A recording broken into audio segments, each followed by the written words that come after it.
Fala pessoal, hoje eu tô aqui para fazer mais um vídeo sobre as ditaduras na América Latina. Hoje eu vou falar do Brasil, a ditadura no Brasil, né? A ditadura no Brasil, ela se iniciou no dia 30 de março para 1º de abril, né? Foi a madrugada, né? Então, quando o João Goulart chega para trabalhar, de manhã o Palácio da Guanabara está ocupado pelas tropas do Mourão Filho, né? Que havia entregado então as tropas ao comando do Costa e Silva, que vai ser inclusive o segundo presidente do governo militar no Brasil. Bom, pessoal, eu vou ter que dividir esse vídeo em 3 partes, né? Devido ao número de informação que a gente tem desse período, são 21 anos de ditadura militar no Brasil, eu vou começar essa primeira parte falando um pouco dos antecedentes ao golpe, da conspiração. Para quem não sabe, né, existe, né, eu já falei em outros vídeos aqui dessa mesma série, existe uma tensão ideológica ali na década de 60. Aqui no Brasil não era diferente, então a gente tinha o suposto avanço das ideias comunistas, né? E aí, nesse momento, para ser exato, assim, no governo do Jânio Quadros ainda, vai ser enviado ao Brasil o embaixador norte-americano, que na ocasião era o Lincoln Gordon. Para quem não sabe, o Lincoln Gordon, ele era um estudioso, um acadêmico, economista de Harvard, que fez a sua carreira acadêmica escrevendo sobre a economia do Brasil e sobre o potencial econômico do Brasil. Em 1960, o Lincoln Gordon vem para o Brasil a pedido do presidente norte-americano John Kennedy, né? Na verdade, o golpe militar no Brasil foi dado na gestão americana do Lyndon Johnson, porém, a arquitetura do golpe, ela se inicia na gestão do John Kennedy, porque o Kennedy vai ser assassinado. A gente tem esse caso famoso, né? O assassinato do Kennedy lá nos Estados Unidos ali em 1963, né? 64, se eu não me engano, ali antecedendo um pouco o golpe. Pois bem, em 1961, o Jânio Quadros ele vai ser eleito, vai ganhar a eleição de 61, né? E ele era um presidente muito impopular, ele ganha com o apoio da UDN, que era a União Nacional Democrática. Ele ganha com a ajuda da UDN, só que ele vai tomar uma série de medidas impopulares. E para a gente saber um pouco sobre o Jânio Quadros ele vai ser um conservador, né? Até então, até o momento atual, ele foi o presidente mais impopular do Brasil, né? Aí sendo superado o ano passado pelo Michel Temer no quesito impopularidade. Era um conservador, ele defendia, né, umas ideias relacionadas à religião, à família. A gente conhece bem esse discurso. Ele era um populista e ele não era apegado a nenhum partido grande, mas ele ganha devido à instabilidade política ali causada, né, entre 1950 e 60. A gente tem o governo do Dutra, do Juscelino Kubitschek, mas na década de 60 é como se o Brasil, né, principalmente as pessoas mais pobres do Brasil, que sofreu mais dificuldades, tomasse consciência da importância da democracia. E nesse momento vai surgir uma série de tensões no campo. Em 1962, por exemplo, o Leonel Brizola, que era sogro do João Goulart, vai desapropriar uma parte de terras na região do Sarandi, no Rio Grande do Sul. Ele, na ocasião, então, ele era governador do Rio Grande do Sul. Pela proximidade dele com o João Goulart, vai se criar uma interpretação sobre a política do João Goulart. Vão achar que o João Goulart realmente era de esquerda, que ele defendia, né, então, essas políticas sindicais, e que se ele chegasse ao poder, posteriormente o Brasil sofreria ali uma revolução socialista, comunista, que fosse, mas que não estaria de acordo com as ideias norte-americanas, com os interesses norte-americanos na América Latina. Pois bem, o Lyndon Gordon, né, embaixador dos Estados Unidos, ele vai ser enviado ainda na gestão do Jânio. E qual que era a função, né, a missão do Lincoln Gordon no Brasil? Era articular maneiras de barrar as ações do João Goulart. Então já havia se criado a interpretação nos Estados Unidos que o João Goulart estava alinhado com Cuba, que ele tinha uma postura de esquerda, né, voltada à esquerda, e também ele tinha já o histórico de ter sido ministro do Trabalho no segundo governo Vargas. E isso tudo vai nutrir, né, vai alimentar a interpretação de que ele era um esquerdista e que ele queria levar o Brasil ali naquele período aos caminhos comunistas. Para complicar, o Jânio Quadros ele não suportou muita pressão, né? Então, em 1961, 7 meses depois de ser eleito, Jânio Quadros vai renunciar. E nesse momento começa, né, toda a articulação ali que se segue os próximos 3 anos que levaria ao golpe em 64. Então, assim, tem uma série de fatores que vai influenciar isso. Por exemplo, a partir do momento que o Lincoln Gordon vem para o Brasil, ele também ele vai trazer uma missão da CIA, né, com 1.400 agentes disfarçados trabalhando na embaixada. Qual que era o objetivo desses agentes no Brasil? Era criar ilhas de conspiração militar, né? Era procurar, né? Então, assim, a missão do Lincoln Gordon era procurar militares brasileiros que fossem alinhados com os interesses norte-americanos, né? E aí vai ter uma série de medidas. Eu já citei alguns programas aqui que vai ter muita influência na política nesse momento de criação da conspiração, de fomentação do golpe, né? Então, em 61, quando o Jânio ele se depõe, né? Ele pede para sair. O que acontece? O João Goulart está numa missão diplomática na China, então comunista. E isso vai gerar todo um alvoroço dentro da política. Inclusive, quem vai assumir a presidência interinamente com a deposição do Jânio Quadros não vai ser o João Goulart, né? Vai ser o Ranieri Mazzilli. E a partir desse momento havia toda uma manobra para evitar que João Goulart assumisse a presidência da República como vice-presidente. Só lembrando uma coisa, naquele momento da história do Brasil, o vice-presidente não pertencia à mesma chapa do presidente da República, diferente de hoje. Hoje você tem o presidente e o vice que compõem uma única chapa eleitoral. Naquela época não. Então, por sinal, João Goulart ele teria sido o segundo mais votado no período. E como os Estados Unidos já tinha essa interpretação de uma política de esquerda do João Goulart, houve ali em 1961 uma articulação para que o João Goulart não assumisse a presidência.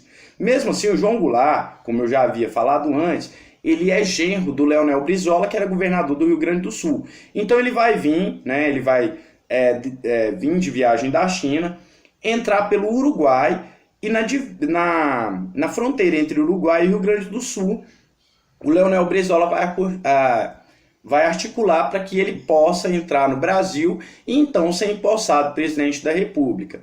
E aí começa toda a questão. Há uma conversa gravada entre o Kennedy e o Lincoln Gordon, onde o Kennedy ele pergunta se dava para trabalhar com o João Goulart, e o Lincoln Gordon é categórico em dizer, não, com o João Goulart ali não dá para a gente trabalhar. Então o Kennedy diz para ele, olha, você acha que pode fazer alguma coisa para tirar ele dali? E o Lincoln Gordon então responde que sim, há como ser removido o João Goulart e aí articular. Bom, pessoal, nesse período vai surgir alguns movimentos, né, contra a política americana, contra a política internacional e a favor da criação de uma política brasileira externa que seja brasileira. E vai surgir um cara que chama Bocaiúva Cunha. O Bocaiúva Cunha, ele era o líder do governo e também vai ser responsável, em partes, por manter essa visão que os americanos tinham do João Goulart como um esquerdista, como um possível comunista, um potencial comunista. O que acontece? O Bocaiúva Cunha, em uma reunião na ONU, ele vai falar que a política externa brasileira tem que ser brasileira, que as empresas americanas no Brasil, elas exploravam o lucro no Brasil em até 800%, 900%, que era a faixa de lucro que a Pepsi Cola, que a ITT, Amphorp tinha no Brasil. E aí, para complicar tudo, em 1962 também, após a desapropriação de terras no Sarandi, né, para fins de reforma agrária, o Leonel Brizola ele vai desapropriar a Amphorp e a ITT, uma do setor de telecomunicações e a outra do setor elétrico, que por acaso seriam empresas americanas, o que vai reforçar, né, para os americanos a interpretação do João Goulart e do Leonel Brizola como possíveis comunistas, como alinhados ao interesse de esquerda. Então o que vai acontecer? os Estados Unidos vão implementar uma série de programas relacionados à América Latina e não vai ser diferente no Brasil. Um desses programas vai ser a Aliança para o Progresso. Então, a Aliança para o Progresso, ela foi um programa americano que tinha como objetivo o desenvolver os países da América Latina a partir do apoio norte-americano. E como assim, professor? Enviando dinheiro, injetando dinheiro na economia brasileira. Então, para tudo quanto é setor naquele período, os Estados Unidos enviavam dinheiro. Era educação, era infraestrutura, era telecomunicações. Né? Para quê? Para que o governo brasileiro, a partir disso, se alinhasse aos interesses norte-americanos e se tornasse um possível aliado. Outro programa que é tido aí pelo jornalista Flávio Tavares, né? É colocado por ele em documentários e também em artigos para a revista Aventuras na História da Abril, ele vai colocar que nesse momento, né, o Brasil vai ter um programa que chama IPs, né? Os IPs foram um Instituto de Pesquisa e Estudos Sociais, criado ali por volta de 61, 62, que tinha como objetivo educar, né? E aí, como ali naquele período o analfabetismo no Brasil é muito grande, os IPs eles faziam estudos sociais sempre passando vídeos, mostrando a apresentação de mini documentários, principalmente para o proletariado, para o operariado nos grandes centros, né? E no Nordeste, onde não havia cinemas, foram levados cinemas itinerantes, em pracinhas do Nordeste, onde era convidado a população local, crianças, jovens, a assistir esses filmes. Os conteúdos desses filmes geralmente eram conteúdo político, onde se tinha uma interpretação do comunismo associada ao totalitarismo. Então, assim, criando a ideia, né, repassando essa ideia para quem assistia, de que o comunismo era uma catástrofe, de que o comunismo ia levar o país à fome, à miséria, e que deveria se evitar a ameaça comunista, mas nunca explicando, nenhum filme desse explicava de fato o que era o comunismo, quem foi Karl Marx, né? Falava sobre os regimes totalitários e apresentava imagens de conflitos, tanto na União Soviética quanto na China. Então, assim, para reforçar essa imagem, por isso que o Flávio Tavares vai colocar que os IPs, esses institutos de pesquisa e estudo social no Brasil, foi o grande ovo da serpente, foi o grande fomentador, né, da situação do golpe, para que o golpe fosse aceito pela população.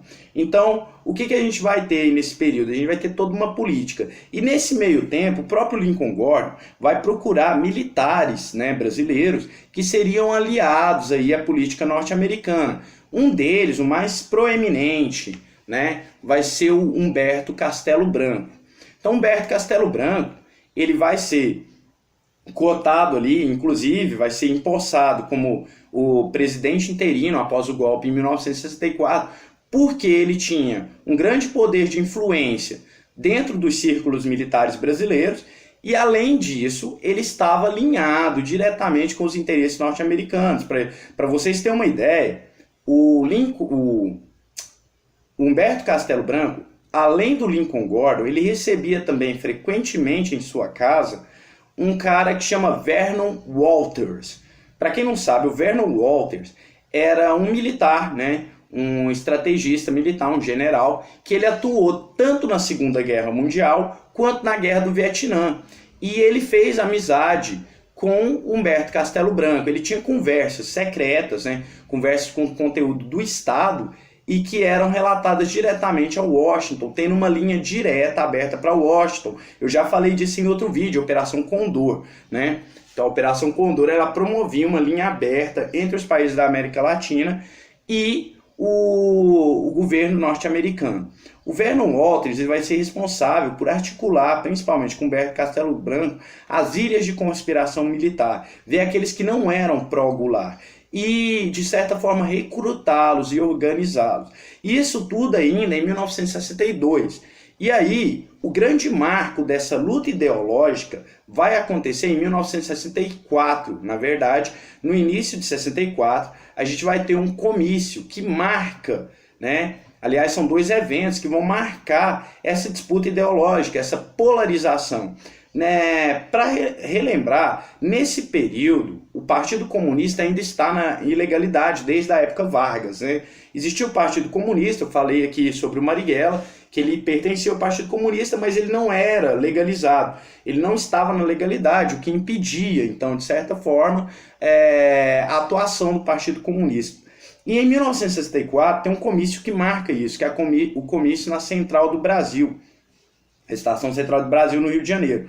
Nesse comício, o Partido Comunista se manifesta, né? Então a gente tem cenas e imagens da época que mostram que havia muita bandeira vermelha, havia muitos dizeres comunistas, havia assim, João Goulart, precisamos do socialismo, precisamos de armas para lutar pelo um país socialista. Em contrapartida a isso, o grande meio de mídia, então aí para aqueles que acham que a Globo é esquerdista, que a grande mídia brasileira é esquerdista, que ela está fazendo essa participação em oposição ao Bolsonaro, não. A Globo sempre foi oposição a governos, a grande mídia sempre foi oposição, inclusive ali naquele período eles vão idealizar a Marcha da Família com Deus pela Liberdade, né? E essa marcha vai ser um marco, então ela vai ser a resposta ao comício da Central do Brasil. E ali vai começar uma tensão, isso já em 64, que vai levar à deposição então, do então presidente João Goulart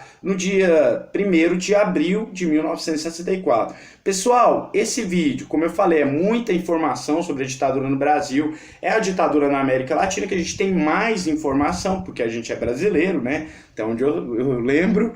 E o que acontece? Eu vou fazer o outro vídeo contando agora sobre como aconteceu o golpe e como foi ali os primeiros anos de golpe. Só lembrando que após o golpe de 64, o Brasil vai ter aí uma ditadura que ela não é pessoal, né? Que era o medo, inclusive, que eles tinham, João Goulart se tornar um ditador pessoal. A ditadura no Brasil, ela não vai ser pessoal, mas ela vai ser institucional, né? Quem vai ser o grande ditador é as próprias Forças Armadas. E aí a gente vai ter eleições fraudulentas entre dois partidos, o MDB, de orientação moderada, e o Arena, que era um partido mais, na época a expressão usada é linha dura, né? E que vai manter uma certa democracia, entre aspas, porque vai ser eleição indireta, não tem nada de democrático na prática, mas era para dar a impressão que era. E o que acontece? Nesse período, então, de 21 anos, que se segue de 64 até 1985, a gente vai ter 5 presidentes militares. E aí no próximo vídeo eu vou falar de cada um deles e alguns pontos importantes de cada governo militar, apesar que os governos, como era uma ditadura, são muito parecidos, né? A gente tem, às vezes, em um momento, um abrandamento da censura, da opressão, às vezes um aumento da opressão e da censura, que é no caso do governo Médici e Costa e Silva ali, né? Do Costa e Silva para o Médici. Pessoal, se você gostou desse vídeo, né, deixa aí o joinha aí embaixo, não esquece de deixar o joinha. Se não é inscrito no canal, se inscreva no canal e ative as notificações.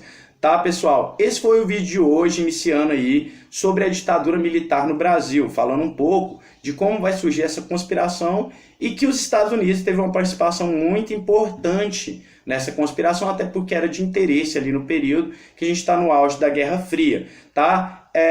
E é isso aí. Por hoje, eu vou deixar esse vídeo aqui. No decorrer da semana, vou tentar fazer a parte 2 e a parte 3 da ditadura militar do Brasil. E valeu! Vamos valorizar a educação.